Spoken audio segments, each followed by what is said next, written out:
अगर आप भी किसी लोन में गारंटर बने हैं तो ये खबर आपको भी बेचैन करने वाली हो सकती है। जैसा कि आप जानते हैं कि अगर कोई भी किसी बैंक से या किसी फाइनेंशियल इंस्टीट्यूशन से कोई लोन लेता है तो एक लोन एग्रीमेंट साइन होता है, और लोन एग्रीमेंट साइन करते हुए जिस व्यक्ति ने लोन लिया है वो और बैंक या फाइनेंशियल इंस्टीट्यूशन और दो गारंटर उसमें एग्रीमेंट में होते हैं। बहुत सारे लोगों को तो पता ही नहीं होता कि वो गारंटर बने हैं या नहीं बने हैं, क्या गारंटर की लायबिलिटी हो सकती हैं, और जो व्यक्ति लोन लेता है वो बहला फुसला करके लोगों को गारंटर बना लेता है। लेकिन एक आप जानते हैं कि एक गारंटर की क्या लायबिलिटी कानून के हिसाब से हो सकती हैं। दरअसल भारत का जो इंडियन कॉन्ट्रैक्ट एक्ट है उसके धारा 126 यानी सेक्शन 126 में गारंटी को डिफाइन किया गया है, और एक बार जब गारंटर गारंटी देता है तो लोन को रीपेमेंट करने की वो गारंटी दे देता है। यानी अगर डिफ़ॉल्ट हुआ, जिसने लोन लिया है उसने अगर लोन को पे नहीं किया तो गारंटर की ये गारंटी होती है कि वो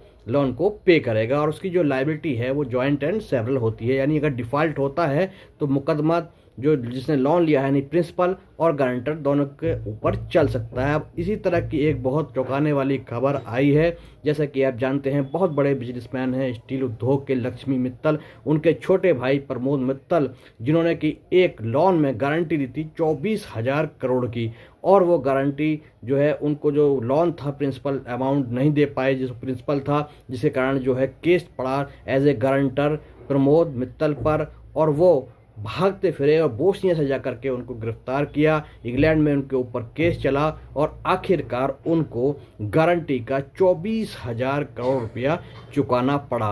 अब इतने बड़े अमाउंट चुकाने के बाद उनकी जो पूरी बिजनेस है वो ठप हो गई। एक टाइम पे जेएसडब्ल्यू के चेयरमैन होते थे प्रमोद मित्तल, उनकी जो बेटी है उनकी इसकी जो शादी हुई थी उसमें 500 करोड़ से ऊपर का उन्होंने खर्चा भी किया था। लेकिन आप सोचिए कि एक गारंटी देने पर कितना महंगा उनको पड़ा, और अब वो पूरी तरह से दिवालिया हो गए हैं। उनको उन्होंने दिवालिया घोषित करने के लिए ब्रिटेन की एक कोर्ट में एप्लीकेशन लगाई है, और ऐसा कहा जा रहा है कि अब प्रमोद मित्तल के पास कोई भी निजी प्रॉपर्टी भी नहीं बची है। यानी अब बहुत ही मुश्किल हो गया है उनको अपना जीवन यापन करना भी।